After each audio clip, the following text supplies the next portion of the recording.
Painted over.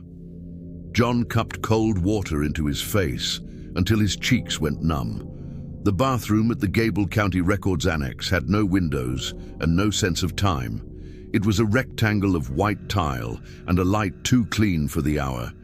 He worked evenings in the data room on the third floor, the shift they called after-hours intake, which meant scanning what other people dropped off. Receipts for building permits, handwritten forms from towns that still used carbon paper marriage applications with loops so careful they felt private. The job suited him in ways he did not say out loud. People leave a lot behind on paper. He liked making it flat and quiet. His reflection above the sink looked like men look at midnight after a day that ran them long. Pale skin, red eyes, dark crescent under the right one where sleep gets caught. He reached for the paper towel dispenser and tugged it down. The towel tore not straight, but at a bias, and he laughed once under his breath at the ragged edge like a coastline. Something moved in the glass, not moved, shifted wrong. A flicker, like a TV that lost signal and found it again in the same breath. He stilled, towel in his hands, water running in his hair and laying down a dark stripe above his ear. He looked up proper. The face in the mirror had no skin. He did not jump. He did the opposite. Froze so cleanly, his body decided not to use air. The thing looking back held his same stance and shoulders. It had the same cowlick, flat because he had pressed it with water. It had his crooked front tooth, except you could see the tooth from root to biting edge, the whole thing in a white that was less forgiving up close. Red laid over everything else. Dark red where a man would have cheeks glossy red at the lids, a meat map he had seen once in a field guide at school and put back because even drawings will haunt you if you let them. He squeezed his eyes shut, and the muscles around them pulled into knots. He kept them shut long enough for the pulse in his neck to thud twice. When he opened, the mirror was a mirror again. He met his own tired face, pale and damp. His neck flushed with that particular heat shame uses for people who scare easy. There was a mark on the glass. On the right side, a thin vertical line the color of a red crayon pressed too light. It ran from level with his eyes down 2 tiles. It had weight. A bead quivered at the bottom and grew fat, then let go and slid into the seam of the sink like a secret. He stepped back until his shoulder met the stall partition and then made himself step forward again. He put the towel to the line. The towel came away with a pink spot the size of a coin, and then the towel was only a towel again. He held it far from him, as if it might drip. "Stop," he said to himself, or the light, or something he had never needed to name. The water ran into the basin and made its little spiral talk. He turned the faucet off, and it squeaked where rubber meets old metal. He put the towel in the trash and washed his hands again, because you do when something has no category. The paper towel dispenser coughed off 3 sheets when he only asked for 1. He dried his hands like he had borrowed them. Back at his desk, the scanner hummed in the way that tells you the lamp is warm and awake. He fed deeds with coffee stains at their corners through the auto tray and watched the images appear on his screen. So flat paper looks when you make it into light. A fan up in the ceiling clicked as a bearing reconsidered itself. Somewhere in the building, the compressor that keeps the records room cool hiccuped and then settled. The fluorescent above his row of tables buzzed with a tiny edge to it, like it had something to add to the conversation and would not be rude about it. The building at this hour was his. The daytime clerks in their cardigans had gone home at 5, taking their perfumes and their voices that carried. The evening crew dwindled by 10. In the glass office across from him, the HR woman had left a mug shaped like a camp cup with a fake enamel chip painted on, a ring of tea at the bottom dried into geography. The vending machine in the hall he didn't use anymore because the chips tasted like the box hums at him when he stands too close. He brought his own sandwich, meat, bread, no fame. He scanned until the stack of papers he had stood on edge looked like a saw blade made of minutes. He got up to stretch and kept his eyes away from the black rectangles. The monitor dark if you let it go to sleep, the window of the office door catching whatever light the hall had and putting it over the mat of paint. At the water cooler, he filled his bottle half, and the water ran with a hiccup and a gurgle from the jug that made its sides flex. He sipped. The water had that faint hose flavor the building sometimes gives, like pipes used to hold something else and haven't forgiven us for the change. The annex is a box bolted to another box that never had ambitions about beauty. 3 floors of records in one wing, civil on the first, land in the second, vital on the third where John worked. The county had built a new courthouse 20 years ago with a white stone that was supposed to age less. But paper has opinions about humidity regardless of exterior fashion, and so here they were, in a windowless adjunct with a parking lot that floods sure as clockwork in a rain. On his first week, he'd gotten lost and found the stairwell by accident, the one used by the hand truck and the man who brings the new toner. He took those stairs when he wanted to reset his head. Concrete steps worn faint in the middle, a handrail with paint just a little too shiny, a window halfway that looks at a brick wall. In that window, there is a square of sky on some days. He had learned to check it on the hour. At midnight, it is a black square with fluttering moths like notes someone shakes out of a book. At 11:30, his phone buzzed. A text from his sister, a picture of her sink with a line of brown in it and the words, "Boyle advisory again. Love this town." He wrote back a neutral face, and then, "Bring water if Milo's coming over." And she wrote, "We're fine." And that was the end of that. He put the phone face down so the screen's reflection, which is black when asleep, would not catch him looking at himself in a way he now actively avoided. He told himself, stress and eyes. He told himself that room light is the wrong color and someone needs to call facilities. He told himself coffee and plastic smells and no windows make brains forget their manners. He told himself skinless faces are how textbooks draw to get your attention, and your brain took a picture out of storage. Around midnight, he went back to the bathroom. He had to. Time does what it does, whether you like it. He shouldered the door with his hip and did not look toward the mirror. He washed his hands in the far sink and dried them on a towel he did not look at. In the periphery, he saw only a rectangle of brighter light catching something. He left and let the door swing shut. It made the little hush it makes as the closer takes it from you and spares the walls. He finished scanning what needed scanning. He put the deeds back in the box, faced with the labels forward, because he is the sort of person who respects labels, even when most people will never see them. He shut down the computer and heard the whine the tower makes as a fan spins down, and he took a breath in that quiet you only get when machines decide to pause and respect you. On the drive home, the traffic lights took their time. The one by the diner, always long, held red through 2 cycles of a light none of them faced. He watched the glow through his windshield, and the red threw that soft comfort glow onto his dash. He caught his reflection once in the glass of the diner door, a black mass with 2 faint eyelights. He looked away. He did not stop for pie. His apartment is 11 minutes from the annex if the town is sleeping, and 15 if the high school has a game. He rents above a shop that used to be a shop for stamped concrete and is now a mind-body place that sells classes you do on a mat. His door at the top of the stairs sticks any day it rains. The fridge hums with the big farm animal sound of an old compressor your father will call solid, and then tell you that thing will go another 10 years, like a blessing. When the fridge kicks off, the whole room exhales. He likes that. He can hear the street from the back window, a delivery truck with a whining brake, the mailman thumping an armload into the slot downstairs, a cat making announcements no one cares to answer. He brushed his teeth and turned his bathroom mirror to face the wall. The mirror is an old medicine cabinet thing with a sliding door. He slid it left and then right and then left. until the slick of glass lay against white paint. He did not want to see his face generically reversed. He did not want to see anything that might choose to be something else.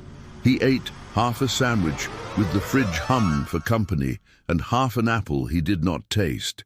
He turned his phone screen toward the table when he set it down, the way you would if you didn't want someone to read a message. He lay on his back across the bed like a man laid over a log, so the rush of water will go around him and not notice. He slept like falling, all at once, then woke at 3:50 to his mouth tasting like copper. He drank from the glass by his bed and was sure, with each swallow, he was leaving some part of himself behind. He did not look at the black window above the sink in the kitchenette. Windows at night are always more mirror than window. He stood in the dark and listened. Somewhere a siren went by, pretending not to hurry. A compressor in the building came on with a click, like a coin tapped on a countertop. A neighbor upstairs ran water, and the pipes in the wall answered with a little knock in the elbow. He went to the bathroom.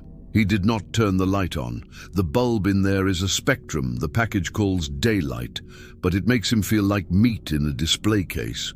He ran water and splashed, and then dried his face on a towel that smelled like laundry detergent, and today, a trace of something not from his house, his sister's fabric softener, because he'd been at her place last weekend and did 2 loads there while he fixed her smoke detector. He hung the towel and looked at the cabinet, because you do not stand in your bathroom and not know where the mirror is. His hands felt colder than they should after a sink with hot in the left and cold in the right. Remembering the line at the office mirror, he put his finger to his cheekbone and pressed. Skin slid over bone. Underneath it, you are always a thing that exists whether you choose to think about it or not. In the morning, meaning 9 o'clock because morning is a matter of employment, he woke with one leg off the bed and a cramp in the calf.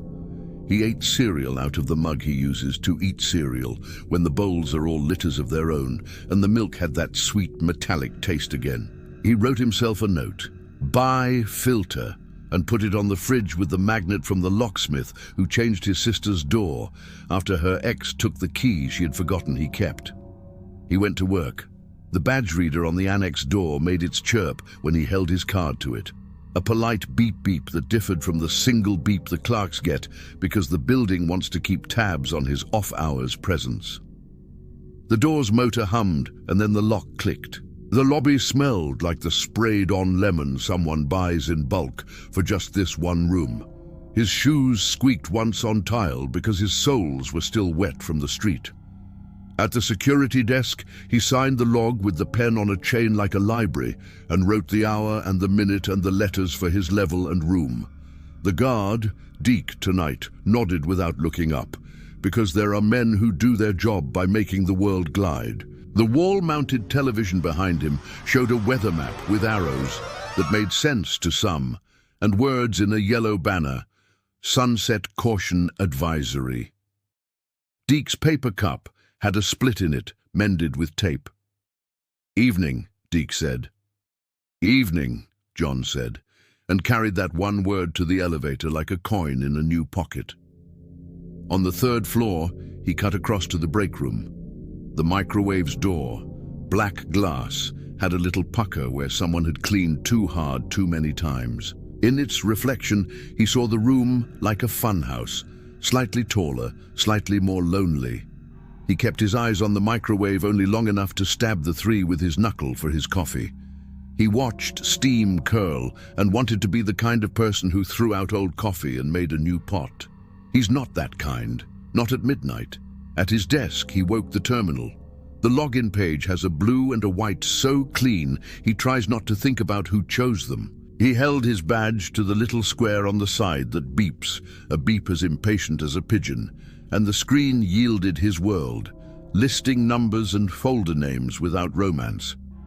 He scanned birth records, which are always interesting because parents write how old they think they are, not how old the year says. And you'd be surprised how many people commit permanent shape to names that were moments. Peaches River Cosmos. And then a note 5 months later, legal change to Mary. On the 4th form, He noticed the scanner's lamp pitched a faint hiss he had not heard before. He leaned down. The bar that moves under the glass made its steady pass, the little whine motors make when asked to slow so humans can use their eyes. The hiss ran just above that, like a whisper in the next room. He checked the glass. One long hair lay across it, too narrow to be his, black under the lamp. He lifted the lid and plucked it and tossed it into the trash, and then wiped the glass with the cloth kept there for that job. The hiss did not stop. At 10, he had to go. He took the stairs because the elevator door at this hour gives you your face back a second too soon. The stairwell held its draft like cold bread. He hit the landing and looked at the square of window because habit is a way to measure time. Beyond the glass, bricks in a pattern like a sweater. In the reflection of the glass was him. Just him. A pale man in a blue shirt. He lifted his hand and waved at himself because sometimes the only way to make something normal again is to do the thing your brain would call silly. The reflection waved with him, matched. There was a texture to it, like seeing someone wave from behind a television. He went on up. The bathroom was empty as a question. He stood for a second with the door open, letting the hallway air and its dust into the white. He had this thought he hated. The mirror is listening. He washed his hands before he needed to, because one way you prove you are not an animal is by washing. He looked up, quick, like stealing. The mirror held his face in it, skin and all, tired but serviceable. In the lower right corner, though, where the glass meets the aluminum, there was a line of red again, not a drip this time. A smear like someone pressed their palm and slid. He could almost see whorls. He turned and leaned his shoulder into the paper towel dispenser to yank down too much and wiped at the smear. It lightened and then held. The towel came away with something that could have been rust if you lied to yourself. He wiped again and let the towel go into the trash like a white flower turned wrong. He stood with his hands braced on the sink until the cold of the porcelain convinced him what was real in this room. Back at the terminal, a bulletin popped up over his work. Out of an abundance of caution. Please limit use of restrooms on floor 3. Facilities is investigating reports of vandalism to mirrors. Use floors 1 or 2 until further notice. Thank you for your understanding. The bulletins always end with thanks. That is how you know they're official. He scanned until his head refused to be tricked anymore. The scanner's thin hiss took the edge off his patience. The images on his screen looked more and more like little gravestones with names carved into the white.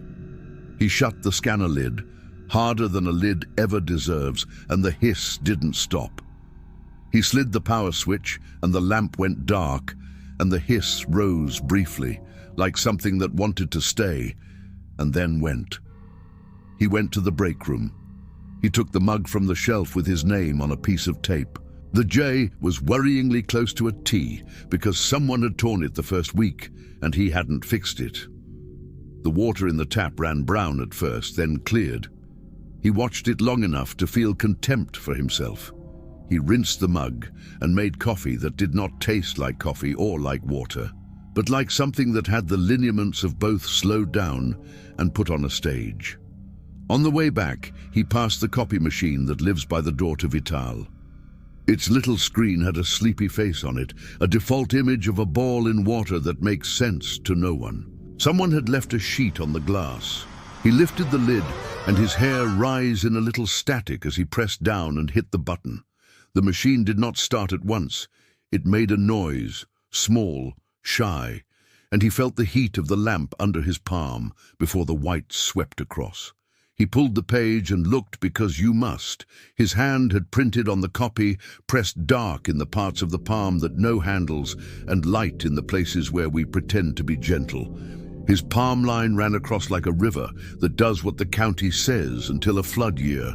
He did not know why he put that paper into the recycling with a care that made him angry. When he sat again, the scanner made the sound it makes when it wants to be on. He had not touched it.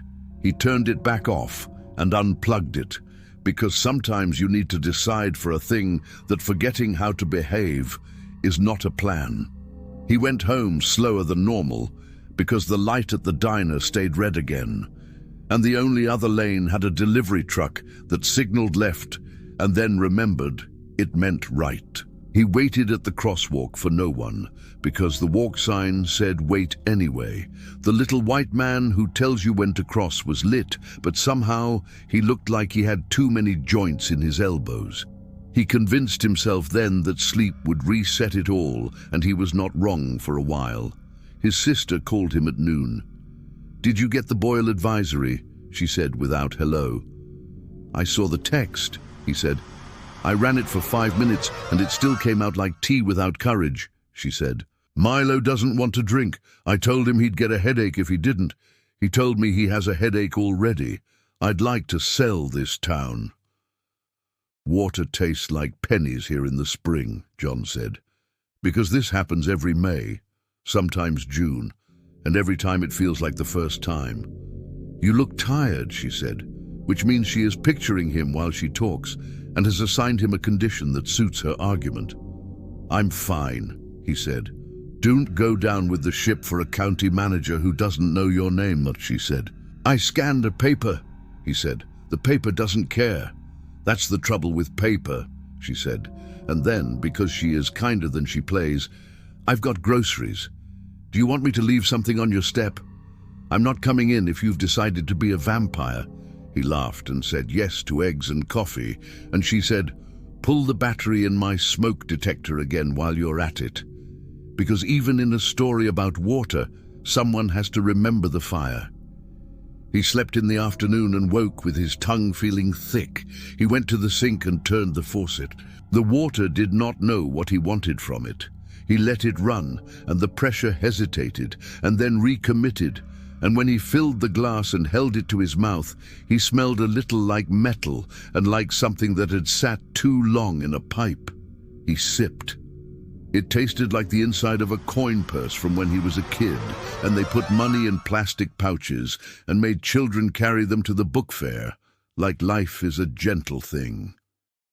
He set the glass down, and the ring it left on the counter smelled like a penny laid hot in the sun. He ate the sandwich his sister had left, a sensible amount of ham, and he ate the apple because his mouth wanted its clean. He put the wrapper in the trash under the sink and got the momentary waft of what's in there, though it isn't bad. Plastic and onion and whatever eggs do if they get even a day philosophical. He went to work. At the lobby, a yellow notice taped to the glass read, "Third floor restrooms temporarily closed." Someone had drawn a smile in one corner, 2 dots and a curved line, and he immediately wanted to take the pen and edit the line downwards, because a smiling notice is a lie in a building like this. Deke looked up this time and nodded at the sign. "What did they do up there?" he said. "Mirror trouble," John said, meaning to leave it at that and hearing how nonsense it sounded out loud. "They put mirror film on the ones in the courthouse," Deke said. "You know, so people can't do that thing. Someone always finds a way to be a person at a mirror." "Vandalism," John said, which is a word you can fit a lot into. "Facilities asked me to check footage," Deke said. "The camera in that hall took the night off." "It's been 3 days," John said. He hadn't meant to count in front of anybody. "Since the advisory?" Deke said. "Since the filter at the plant lost its job," John said. Deke lifted his paper cup and took a drink that didn't look like it wanted to happen. "I drink coffee now," he said, as if this were new. "Water can earn me back later." The elevator door showed him his face, and he watched it watch him, because not looking turns things into all you can see. He stepped in and pressed 3 and thought about stairwells with their scuffed paint and how you can trust a scuff. The elevator hummed with the long tone of machinery that hasn't been paid attention to since a county budget trimmer decided it didn't need to be. At his desk, he looked for the HR bulletin, but found only an email that said mirror maintenance ongoing, and then in the same breath, wellness. "Feeling anxious? Try a breathing square." followed by a blue animation of a square that grows and shrinks and invites you to inhale as if a shape on a screen ever did labor for you. He closed the window and went to work, because work has this good trick. If you pile enough minutes in, the structure looks like competence. The scanner obeyed. The hiss did not return immediately. He got a run of VIN reports done where his job consisted of making sure the slanted lines of a pen read as a 7 and not as a 1. And he took pleasure in this small the way the brain takes when it is allowed to decide small things. He were careful. He made the machine happy. No jams, no skew. He breathed without thinking about breath for a full hour, and then a sheet went through sideways, and something inside the housing complained, and a corner came back chewed.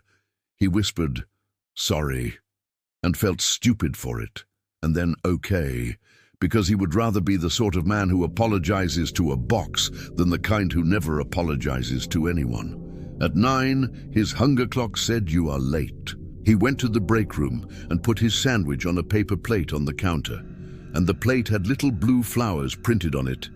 And even that, the idea that someone made a decision about those flowers, made him calmer. He chewed. The bread stuck to the roof of his mouth the way bread does when you eat without a drink. He chewed some more, and his mouth did not answer the call with that nice wash of spit. He swallowed, and it hit his throat wrong, and he coughed, and then he stood there with half a sandwich, deciding if going to his desk for water was too much logistics for this moment. He put the sandwich down, picked up the mug with his cut-off initial, and filled it from the tap because the cooler was out. The water came out not brown, but not clean either. He held the mug under longer and longer, and the water made the little sounds pipes make, promises and excuses. He drank and held his breath through the first second, and then his mouth agreed to the trick, and he set the mug down and breathed and laughed at himself for making a production. He finished the sandwich. He cleaned his crumbs.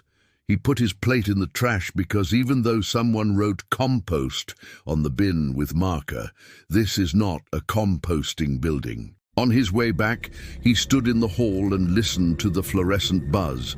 It has 2 notes, low and lower. If the ballast is going, it will add a higher whine, and he did not hear that tonight. He felt the buzz in his jaw, which is what made him think about feels and then about taste, which he did not care for at this hour in this building. At 10, he used the first-floor restroom like a law-abiding man. There is a mirror in there, of course, a big one, and he did not look at it, which meant he looked at everything else with an intensity that is not appropriate. The soap dispenser has a little window in it that lets you know whether it is about to fail you. The paper towels crunch in their stack when you pull just one. The tiny trash by the door is too full, which means people here do what he does. They use the towel to open the door and then try to make a trash shot one-handed while they hold the door, and most of them make it, but not all. It is odd to get mad at a towel you did not throw. He went out by the back door to get air. The lot back here has the dumpster and the alley with its slit of sky. The night air at first felt cool, and then he found the warm seam where the HVAC exhale lays out a blanket, and then he found a colder seam next to the brick where the world keeps its old air because it can.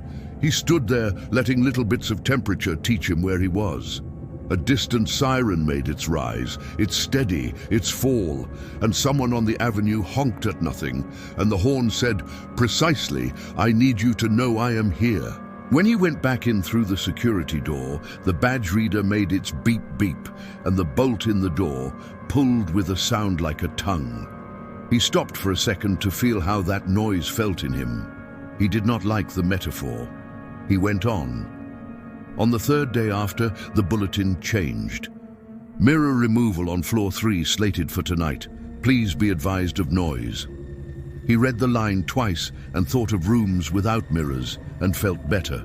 It is not the kind of better that lasts, but it is a sort of relief to have your environment reflect your beliefs. At 9 that night, Emilio from facilities stood on a ladder in the bathroom with a putty knife and a face that did not want to be there.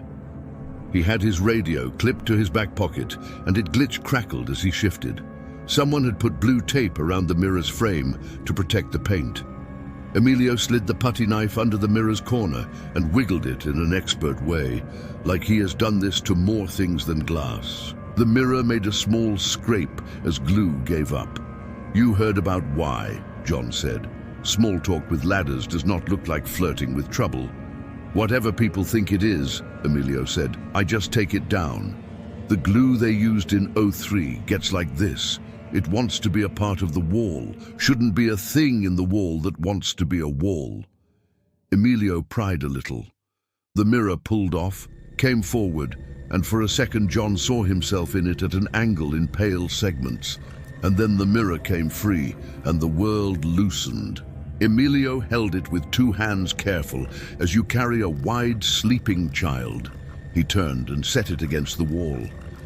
The light struck its face, and John fought the urge to see the skinless thing, and saw only himself, nervous and too earnest in relation to a piece of glass. Under the mirror, the wall was a rectangle of glue ridges and meat-colored drywall. There was a cutout there with a blank plate, electrical in case someone in some future time had wanted lights. The plate had 2 screws and a center stain you get from damp in old buildings. The rectangle looked like a mouth, too, if you let yourself be that kind of person. He told himself not to be. "We'll patch it tomorrow," Emilio said. "Thanks," John said. He wanted to add, "I'm sorry you have to do this." But he didn't. Emilio stepped off the ladder with the kind of agility men preserve to prove something to themselves when their backs complain. That night, with no mirror in the room, the light seemed warmer. John washed his hands, and the sound of the water hitting the porcelain was the whole room. He held his palms open to it and appraised them as if he were a farmer checking out a new field. Here the lines, here the little cut he got on the scanner lid that morning, like the machine had teeth. He dried his hands and looked at the blank rectangle of wall and laughed a small, humorless laugh, because whatever he had hoped panic would look like, drywall is not it. Back at his desk, his screen reflected his face faintly when it went to sleep. He knocked the mouse to wake it. In the half-second between black and blue, he saw the red face again. Not for long enough to study, not long enough to doubt, just long enough as a drop of something you don't drink. He checked his mouth with his tongue, teeth, gum, the sandpapery bed of his own mouth. He held his hands a fraction apart and wondered if every man ends up here one night, measuring what he owns. He used the second-floor men's room an hour later because of force of habit. The mirror there still hung with its aluminum lip. He stood at the sink with the water running and looked at himself like a patient looks when someone says, "This won't hurt." He leaned close until his forehead almost touched. It is funny how you can make yourself look strange by getting too close. His left eye looked bigger than the right. The light made his pores into craters if you let it. He sat back down into his shoulders and let his face be just his face. He checked the corner. No red. Back at the annex desk, the scanner hiss seemed louder. He unplugged it, and the hiss continued like a kettle in another room. He went to the break room and opened the microwave to stop the clock, because its neon green 12 felt like judgment. He closed the door, and his face flashed in the black for a fraction, and there it was again, the meat map, the teeth too honest. He touched the microwave door to stop the swing. His finger left a print. He considered washing it. He did not.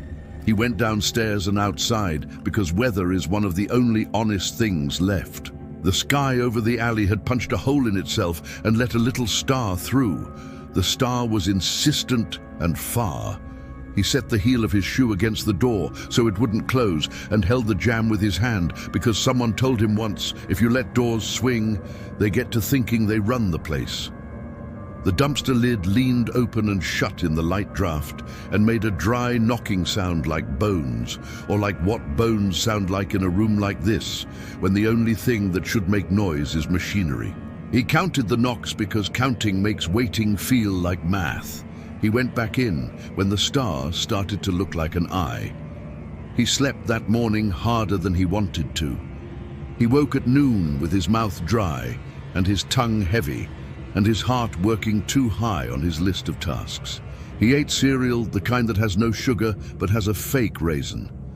He poured the milk slow and counted the bubbles until they stopped. By the sink, his kitchen towel smelled like a wet river rock and lemon. He washed it again. He tried to nap and his body said, "Right now we do other things." He went to the grocery for a water filter. The store had the bright white that makes tomatoes look like they are photographs. The self-checkout beeped for a woman with a basket of things no one should carry with one hand, bleach and a life. The barcode scanner ran its little red line over everything like a seam ripper. In the filter aisle, a woman leaned down into the bottom shelf and asked her son a question that made him say, "What?" more times than he needed. John picked a box with a picture of a mountain and a badge that promised metals would die in his cup. He carried it to the front. At the self-check, the scanner beeped politely. The little screen told him to put it in the bag. He put it in the bag. The voice told him, "Unexpected item in the bagging area," and he took the filter out and then put it back and felt the small shame of trying to please a machine in front of other people. He paid with card and the receipt printed a long, thin tail that he tore and folded and put in his pocket. Because paper has a logic and he likes to let himself be used by small versions of accountability. On the receipt, above the item, someone had written with a pen, one of the cashiers maybe, playing with the paper during a lull. 3 lines and dots, a face. The eyes were dots. The mouth was a straight line. He felt something in his back rise to meet the simplicity of it and then drop down again when he realized he was hunting meaning. He threw the receipt away in the can by the door and 2 steps later took it back out because it is never good to know you have left a thing with your name on it in the wrong place. The filter did what filters do, sat in water in the sink and made bubbles and took its time. When he drank, it tasted like the idea of mountains more than the reality of it, but he did not have to think about coin. That was enough. He decided he would test it in the office too. He had this idea, silly, not silly, about bringing a bottle of the new water and splitting his day into things touched by it and things not. He entertained himself with the idea like a hobby. He is not a man with a lot of hobbies. He went to work. On the way in, the badge reader cheeped like it always does. The door pulled its bolt with that soft suction sound. He signed the log with the chain pen and wrote his time. Deke said, "Evening," and John said, "Evening," and in the elevator he pressed 3 and stood and thought about not thinking, and then noticed the smear on the brushed aluminum. Someone had leaned with their hand open and left prints in the haze. The print lines wavered when the light crossed them. He put his own hand up and fit it to the place where a stranger had pressed. It did not line. His hand is wider than he imagines it. The pattern in the print looked for a second like a road map. In the bathroom, the wall had been patched with a rectangle of new paint, a shade off. He washed his hands anyway because he always started with washing. The way you begin a shift, you can't be sure of by doing something you can. He did not look at the wall where the mirror had been. He looked instead at the stainless edge of the paper dispenser, which reflects poorly on a good day, and tonight looked like someone had sanded it with grit. His face in it was a smear, mouth redder than the rest. Back in the records room, he set his bottle on the desk. Condensation beaded in disciplined rows and then sagged. The scanner ran quiet for a blessed hour. He did 47 parcels. He checked his own math because the act of counting itself feels like faith. He took satisfaction in the V of the staple marks in the corner of forms. He is a man who wants to live in the world of staple marks. He knows this about himself and has learned to forgive it. Then the scanner made a noise like a radio, catching a station just at the edge, a scratch of static on the leading edge of each pass. He leaned in. The little lamp flickered imperceptibly. The flicker you only notice by its absence after. He lifted the lid, thinking to wipe, and his hand left a damp print on the underside of the lid. The light caught it, and he saw in it not just his lines, but too much seriousness about the place his fingers meet palm. He wiped it with a cloth.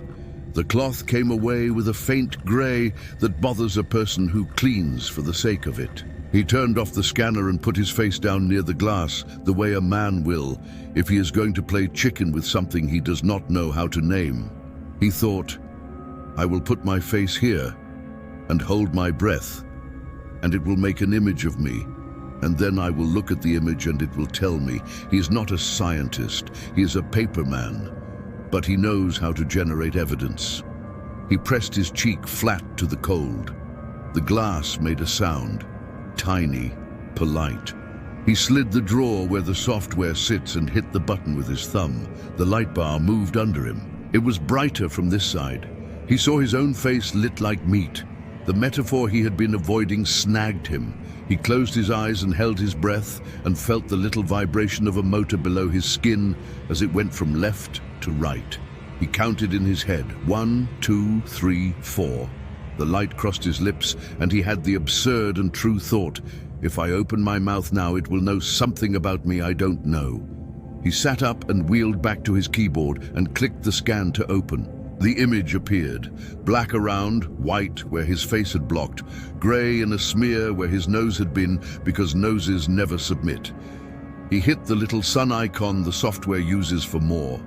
The grey turned darker, and then the white turned grey.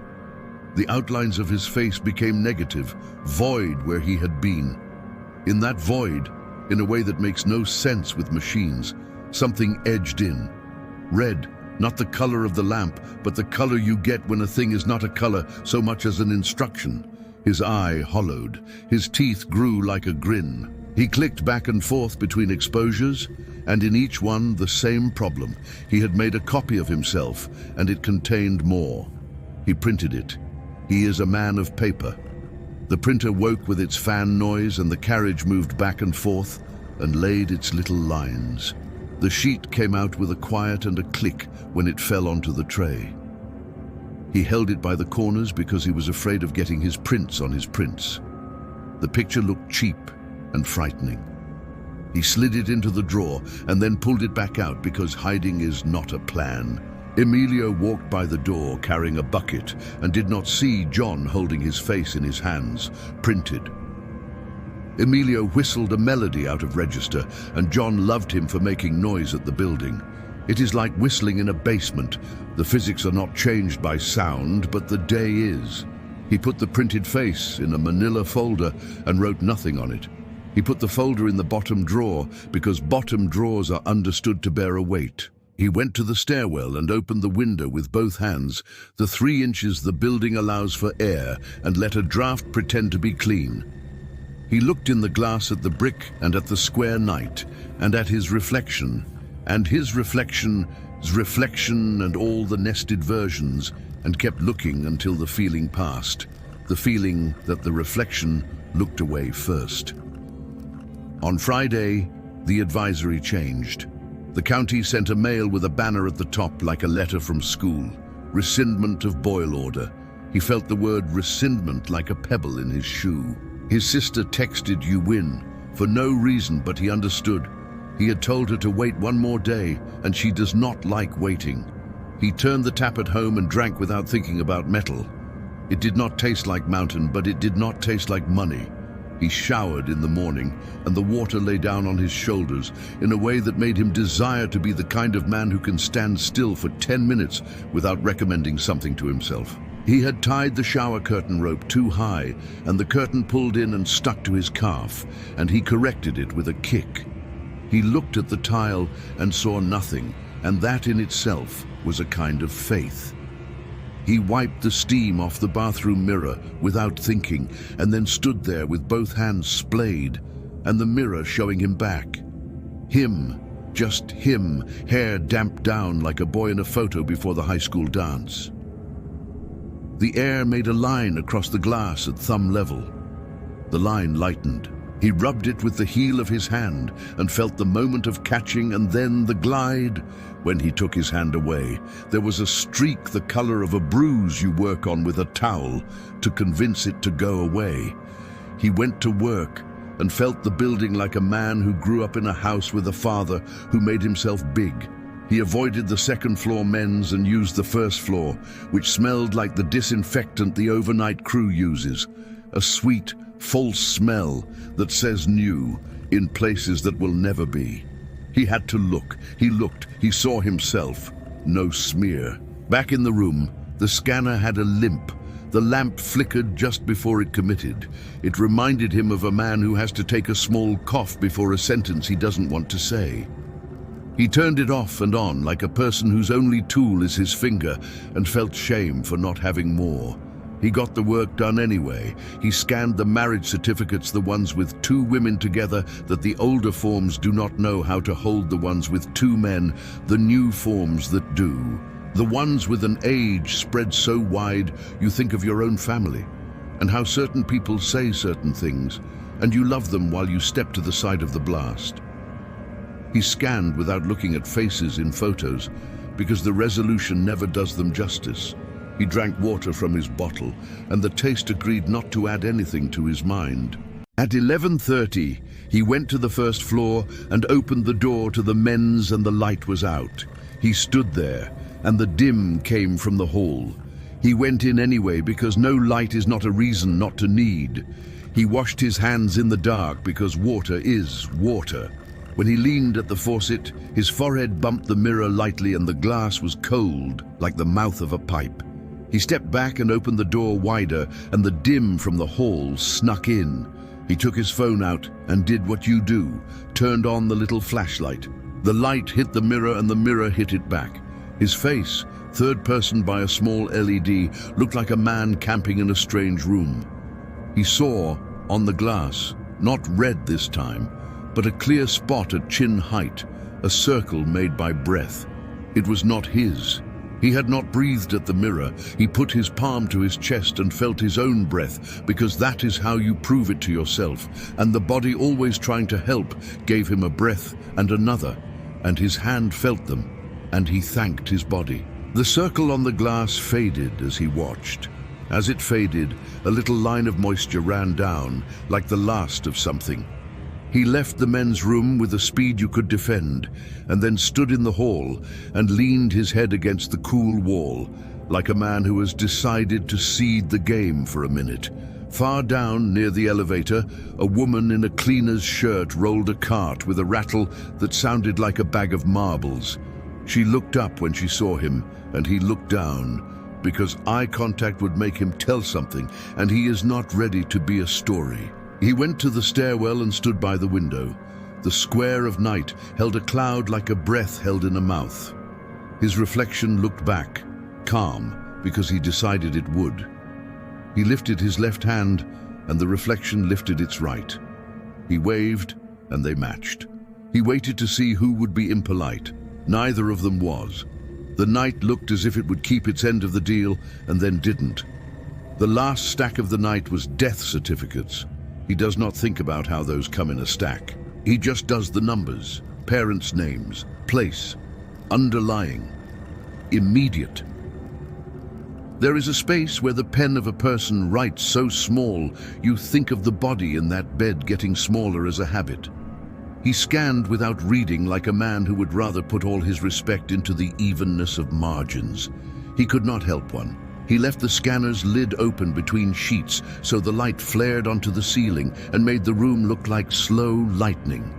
He thought, this is all a trick of light. He thought, this is in my control. He thought, I am tired. Saturday, his days off, he went to the laundromat because the building machine ate quarters and left shirts with soap in them. The laundromat at the edge of Burkitt Street has a whistle when you prop the door, the kind a kettle makes when a child plays with the button. He put his clothes in and then at the wall took the spray bottle to the folding table, because you don't fold on someone else's oil. The spray made the smell of something like apples and acid. He felt better for having made a space. In the mirror by the changer, because there is always a mirror by the changer so you can see a problem before you put $1 in and the machine eats it. He saw himself in the green light of fluorescent pale and true. The mirror had a crack top left running like lightning. Someone had put tape across it, and the tape had aged to brown. He stared longer than a person does at a laundromat mirror without thinking about hygiene. He smiled at himself because the alternative is to see all your frowns, and his reflection did the thing it is hired to do. A boy bumped him running, and his shin got that pain that rises like a tide and makes you agreeable. "Sorry," the boy said. He has a voice that will crack soon, like ice that hasn't committed. He looked at the mirror to see if he had a bruise already, and it showed him not that. It showed him his face, smooth, intact, unspecial. He had this thought, dismissible and not. If the world is choosing where to be wrong, why here, why there, why at the annex, why not in the bread aisle? He folded his shirts into squares because squares are the only shape that works for a drawer. He put them in his bag in a way that would disappoint his mother. He walked home through a wind that had found something in it. Dust, early cold, whatever fields give back in September when they are asked to be brown. Traffic lights clicked in their casings and made that little contact noise electrical things make when they keep their promises. At the corner by the pawn, he saw himself in the window and looked away, and then looked back because looking away would make the next time harder. He saw himself in the glass, and something behind the glass like a ghost version of the room. Some chairs, some lamps. He saw his own face. He did not see red. He did not see anything except his own mouth, which looked more tired than it had any right to look at one in the afternoon. He told his mouth to behave. He went home and put quarters in the jar and felt better. That night, Sunday, he went to his mother's for suppers, like he does most Sundays. She lives in the house they moved to after the other one made itself too much of a list of things to fix. The kitchen smells always of onions because onions are what you start with when you need to stretch. She looked at him like mothers look, scan and diagnose. "You look thin," she said, which is funny because the only thing she remembers about her own mother is she never said I looked thin. "It's the light," he said. He set the bag on the counter with the things she pretends she will not let him buy for her. Coffee, paper towels, a filter for the faucet she will not let him install. "Don't use my bathroom," she said. "Water still tastes like sink." "Water tastes like water," he said. "It doesn't," she said. While he changed the bulb at her back door for the 20th time, she told him about the neighbor who had gotten into a fight with a woman over trash day. The woman took her bins out early. The neighbor said it made raccoons into Christians. Everyone had a point. The bulb is always wrong in that fixture. He took it down again and put in the kind he likes, the ones the box calls soft white, because softness is a trick light can do to your head. After they ate, he went into the bathroom and saw himself in her mirror, and saw only himself, and saw in the corner of his left eye something like a blood thread. He leaned in until the mirror fogged, and put his finger to the corner, and wiped, and the red string dissolved into water he had brought with him from the center of his eye. He felt shame again, like heat behind the ears, because he had, for a second, thought the mirror might be putting on his face something that belonged to nobody. He went home late because Sunday in his mother's house will keep you if you let it. He went to his own bathroom and stood with hands on either side of the sink like you do when you mean to speak to yourself about something. He slid the cabinet door left and let the mirror show him what he has. He stared until the room grew quiet in his ears and the hum of the fridge came through the wall afterward like the end of a song. The face in the glass was his. He made it so by looking at it hard and refusing to let the red in. The red arrived anyway, a thin draft down the left side of the glass, like someone had spilled a little down the back, and it had found a path through the light. "Okay," he said. He put a piece of tape on the top edge where he could reach standing on his toes. he let the tape hang. The tape wizard in him whispered a warning about adhesives on painted surfaces. He ignored it. He wanted a tab to pull. He woke at 3 with the fridge off and his room's noises large. He went to the bathroom, because that is what men do when they wake and need to prove they are alive. He turned the light on and the light said, "Morning show." He stepped back and knocked his elbow on the doorframe. He stood there with his elbow rubbing itself because the body will try it that way. There was mark on the glass from the tape, a straight line of dust where the adhesive bit. There was a red spot the size of a coin under the line. He held his finger up and saw a brown thread stuck under his nail. He did not pick it free. He went back to bed and lay on his back under a ceiling where a small crack out from the fan looks like a star. Monday was quiet because it had to be. The scanner hummed like a friend. The men in the parking lot across the street took lunch at the same time in their trucks and listened to different radios out of sync, and John loved them for being so unabashedly separate. He counted the nickels in the change dish because counting is a narcotic when you do not want other drugs. He thought about asking someone a question and then didn't. He is a man who can easily be the kind of man who asks questions that make people worry about whether they should ask him if he is okay. And that means you stop asking to keep your life the size you like. On Tuesday, HR sent an email. Per facilities. 3rd floor restrooms are back in service. Please report any concerns to workorder.igcr.gov. Under that, a wellness thing about mirror affirmations with a graphic, a woman looking in a mirror that is blank. He closed the email and thought again. Some people think themselves good by telling you where to put your eyes. He went in and washed his hands and looked. The patch had dried and paint covered it. The mirror was gone, and the room had returned to the staterooms. Assume when you take away their punctuation. He preferred it. He dried his hands and left and took the stairs up. On the landing, the window showed him his reflection and showed him someone behind him, a suggestion of shoulders. He turned and there was no one in the stairwell, just a low sound of air moving the way old buildings sleep, endless, patient.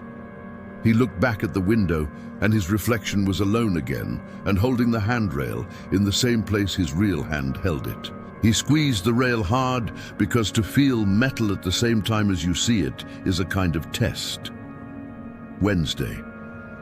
He spoke to his sister on the phone while standing by the sink, and he watched the little stream of water from the faucet become a thread and then widen, and he stuck his thumb in it and widened it. He listened to her talk about the boys' school. The principal had sent a note. Due to some type of optical strain happening in classrooms with glass doors, please keep children calm during transitions. They're covering doors now, she said. Paper over everything. How am I supposed to see them in there? I want to see him do his work. That's not how work works, John said, and then, sorry, because she does not need him to be clever. She needs him to be the person who comes when she calls. Thursday. The scanner hiss returned, but the red did not appear on the glass. His breath smelled like metal in a way that made him think of fillings punched into a gum.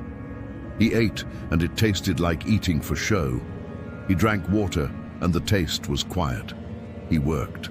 At 3 in the morning, a woman from court came into the room, the first human he had seen on this floor after midnight in months. She carried a box in both arms and her elbow bent wrong. In that way, boxes make elbows bend. "Do you take these?" she said, and he said, "I do." And the relief on her face was so pure he wanted to put it in a jar.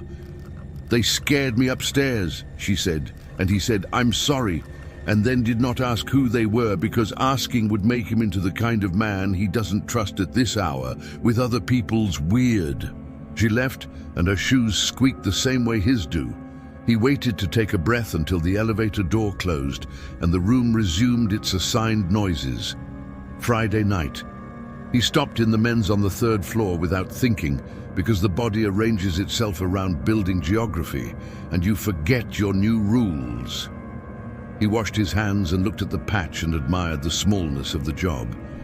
The drywall perfectly flat, the paint almost seamless.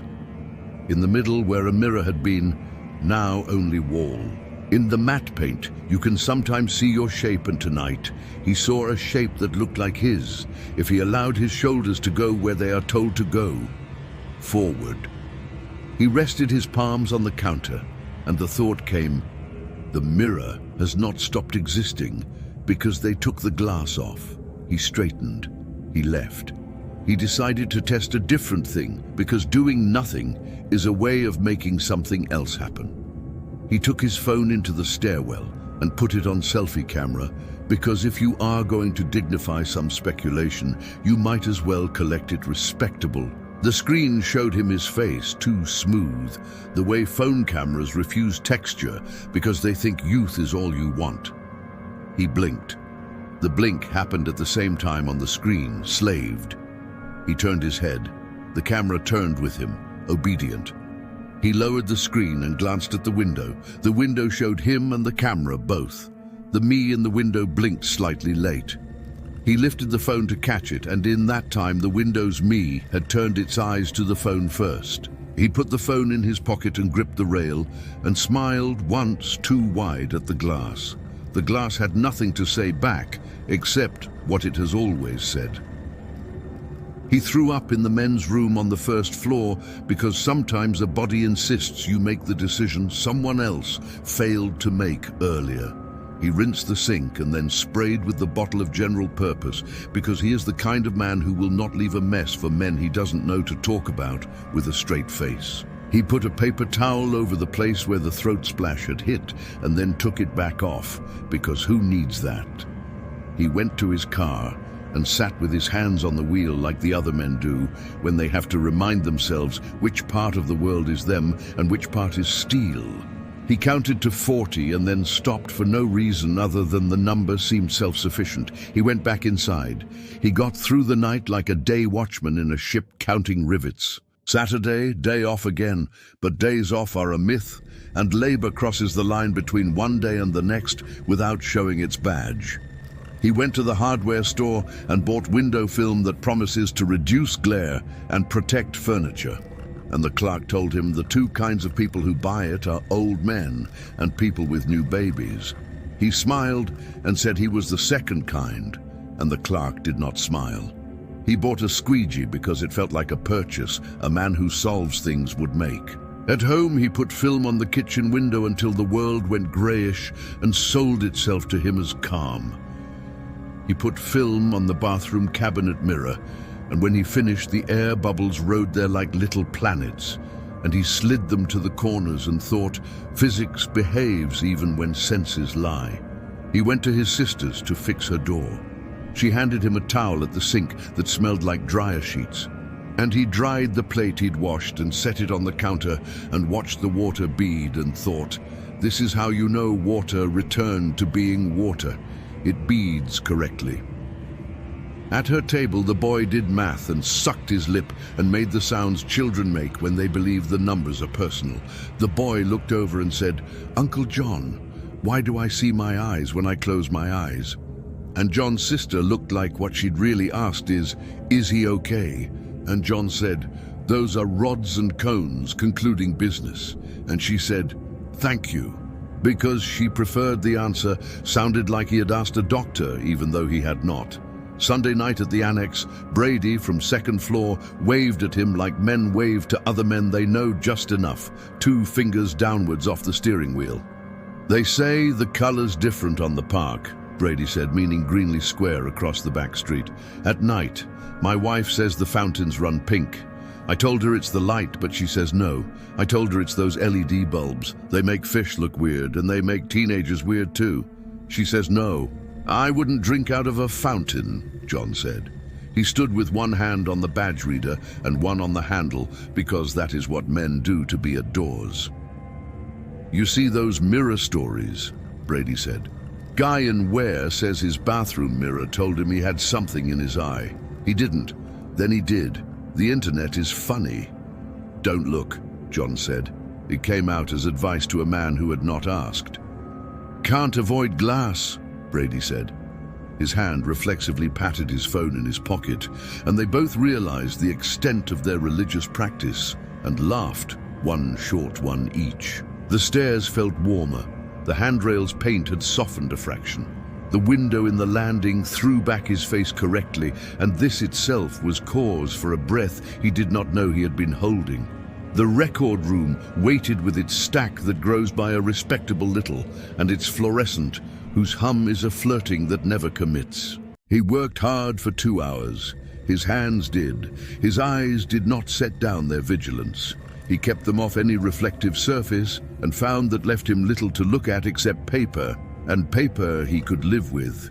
At one, he refilled his bottle, and the water cooler gurgled and glunked, and that noise felt so much like a body trying to speak with a throat dry that he felt embarrassed on behalf of the machine.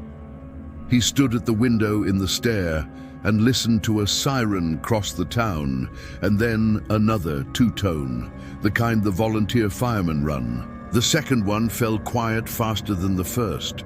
At 2, the room had that stretch of late where even the little LED on the power strip seems to bleed.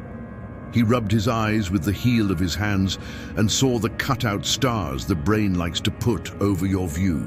When he opened, the scanner lamp had turned itself on. He had not touched it. He has not turned it on since the last sheet. The little noise, the hiss, like a station between, returned.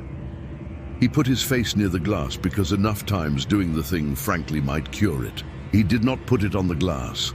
He held himself a hair above like a person at the pool, thinking about jumping. He watched the lamp traverse.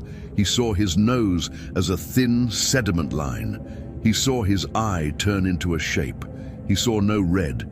He breathed in, and the glass fogged, and the fog rolled because the room breathes, and air is not an inert thing. He watched the roll of it, tiny, at the edge of his breath, and the machine's light. In the fog, as it thinned, a straight line of clear appeared and wrote itself downwards. It looked precise enough to have a ruler. It looked like someone had run a finger on the other side. He pulled his head back and laughed the laugh you produce in rooms where you're trying not to say a word you would have to explain. The light was the light. The machine is the machine.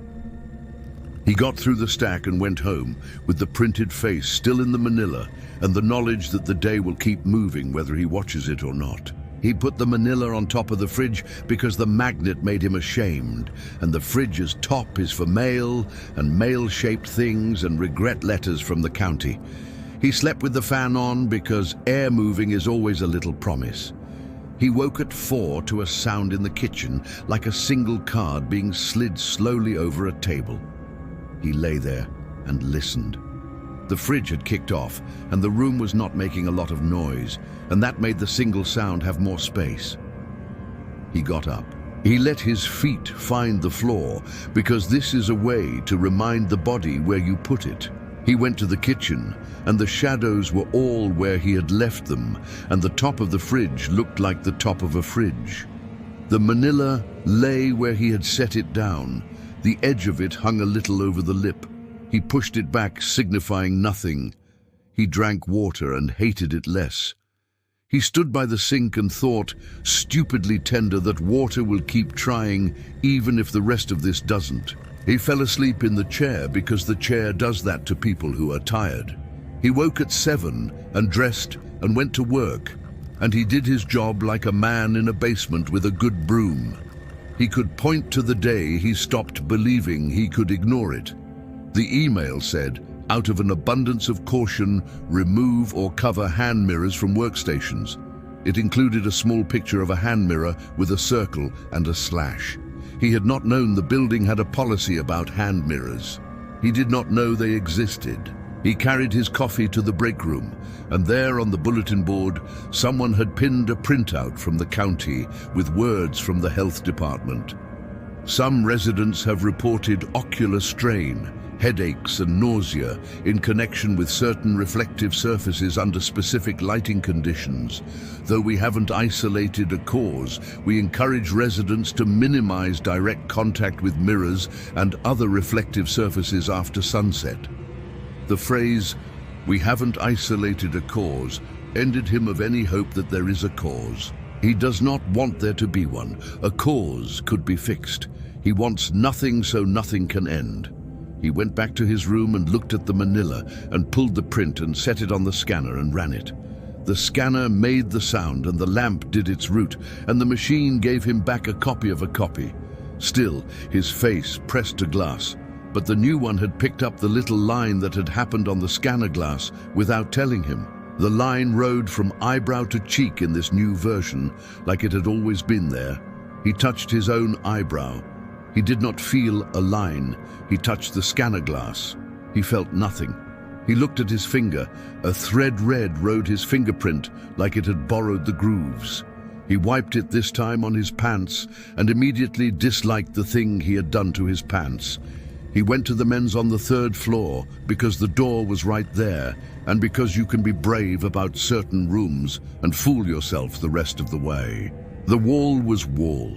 He leaned toward it and saw nothing but paintbrush marks, which is the only brush mark he allowed in his day. He wiped at the wall with his fist because his fist did not know what else to do. His fist came away clean. He stood there a long second too long and then left. The door closed with its smooth click. This is how he ended up at the auto glass place at the edge of town. His car's windshield had developed a filmy haze at night, and he decided practical causes are the only ones worthy of investigation.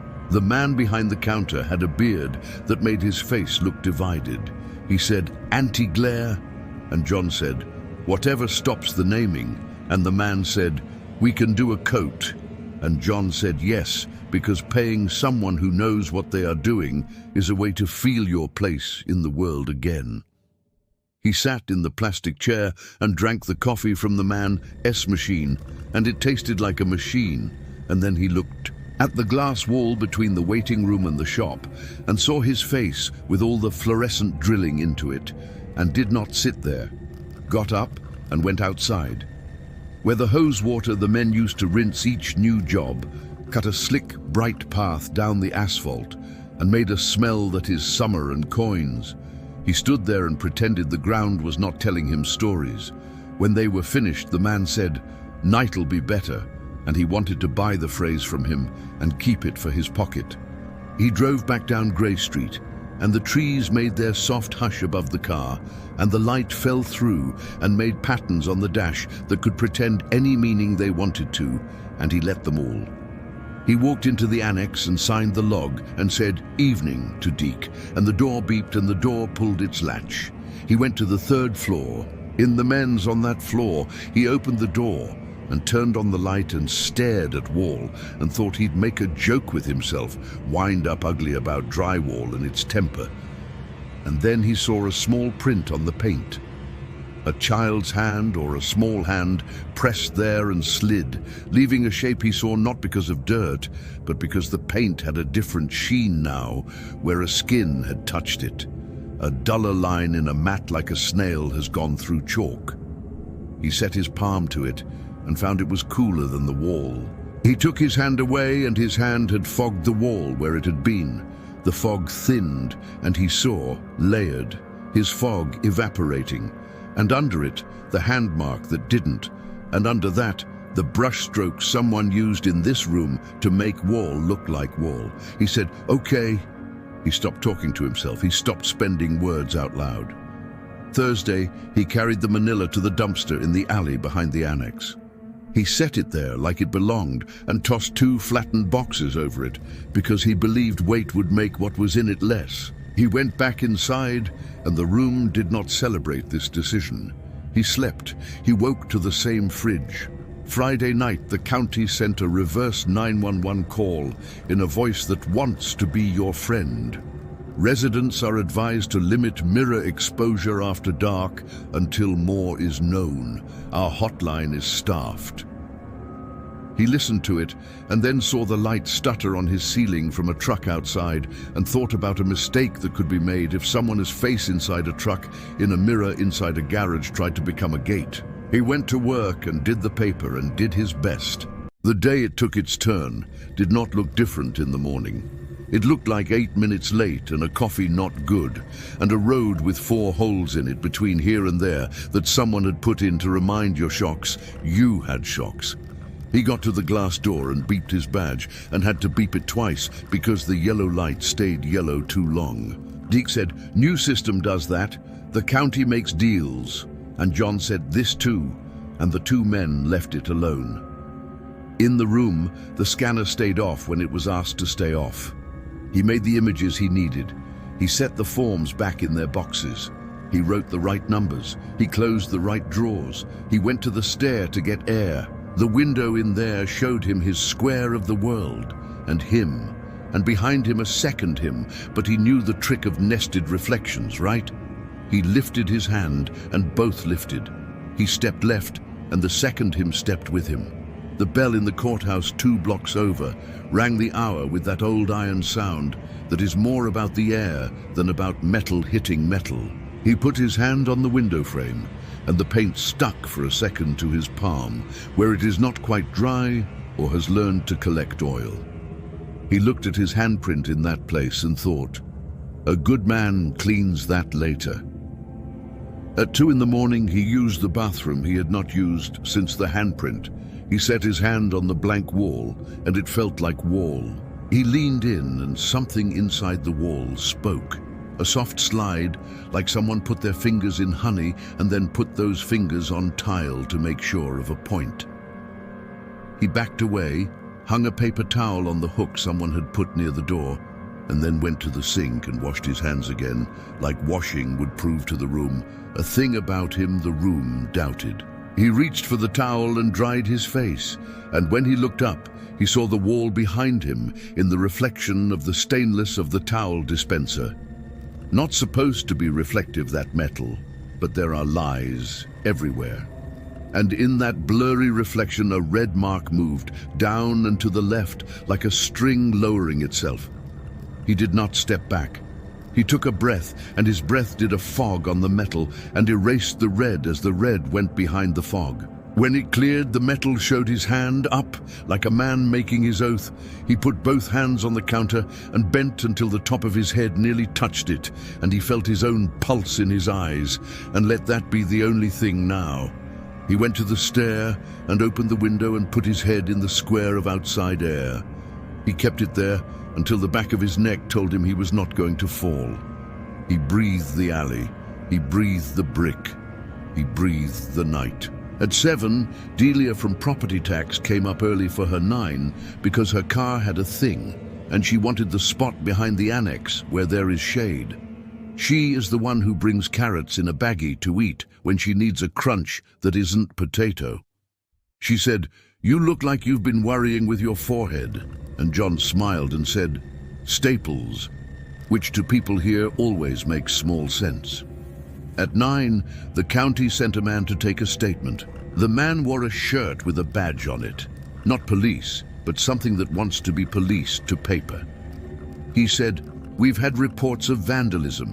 And John said, "No, because this was not vandalism, notwithstanding mirrors and drawers and lids." The man said, "We've had reports of people seeing things." And John said, "What things?" And the man said, "We don't catalogue those." And John said, "Okay, because there is an art to recognizing where your story will get filed." At 10, he put the film from the hardware store on the stairwell window because he could. He squeegeed it until the bubbles went out to the edge, and the edge had water on it, and the water pooled, and he mopped it with a cloth, and he stood back and saw the world under a film, which is not more true but is different. At noon, his sister called. "The boy says he saw himself in the spoon with nothing in his face," she said.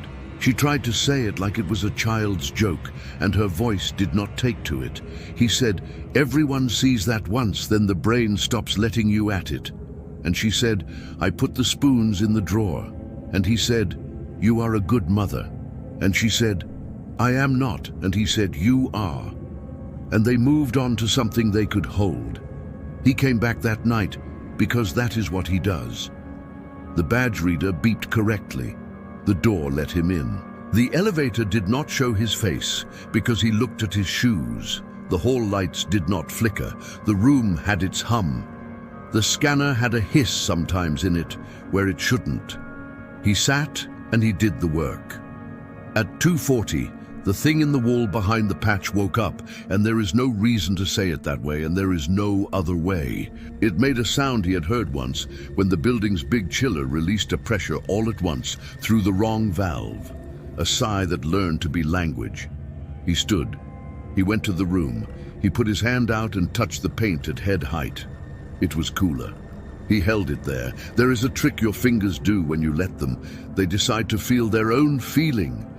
He held his hand there and felt that feeling, and then, behind the feeling, a breath. His breath. The wall exhaled when he did, and then inhaled fast, as if it had forgotten how long he is supposed to take. He did something then he would regret if he allowed himself the luxury. He put his forehead to the wall. It was cold, and that is all that kept him from leaving the floor. He pressed. The paint had grit in it. The grit pressed back. He lifted his head, and there was a mark, a little oval of fog, like breath on glass, but on paint.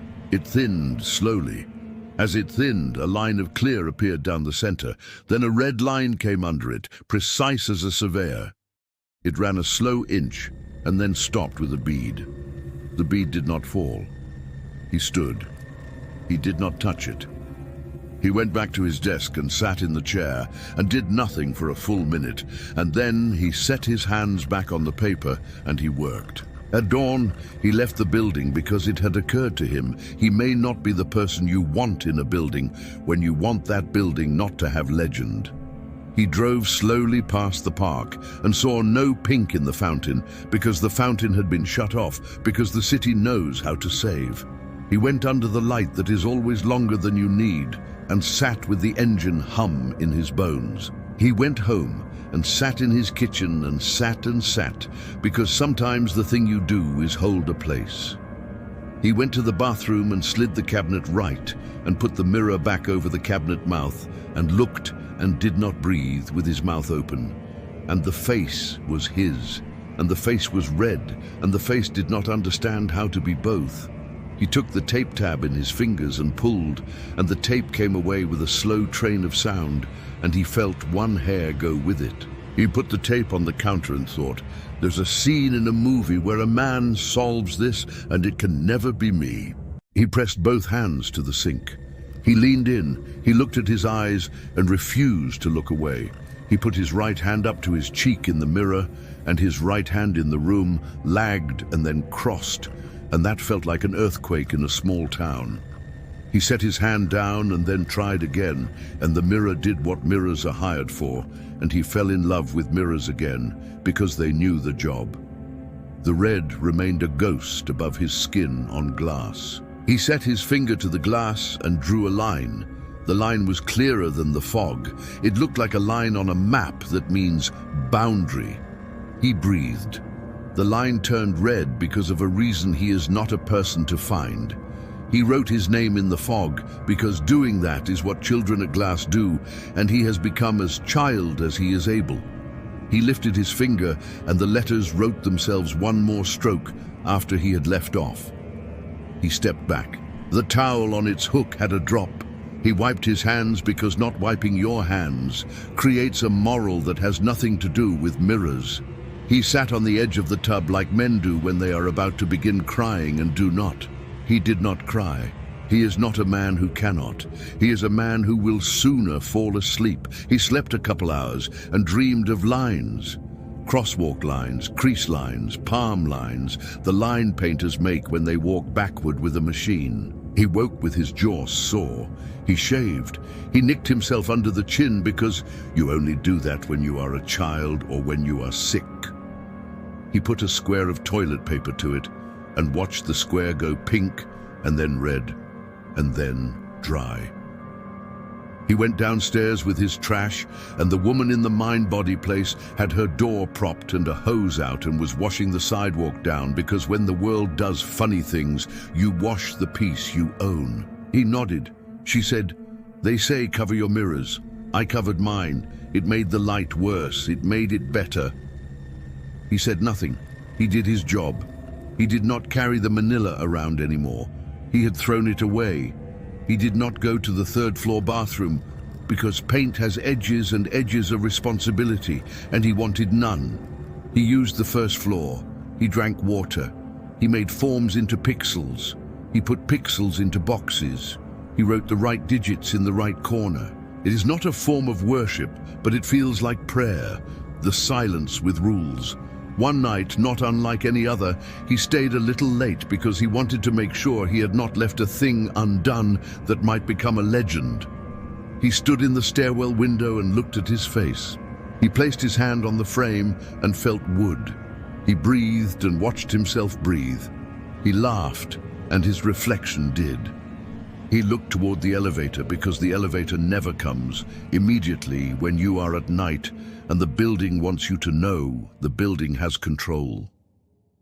He stood there, and when he said to himself, "I am not the one who will be taken into this," the window wrote a red downward stroke of its own, tiny, precise, like a surveyor's plumb, and he thought, there is no joke in that. He went home, and in his own bathroom with the cabinet mirror slid left, he looked and did not breathe, and then he breathed, and across the glass a line wrote itself and stopped at the counter and took a bead and held it, and the bead grew and did not fall, and his face above looked like a face and also a map of blood, and there it was, the thing that felt like the answer. It did not matter which of the two faces belonged to him.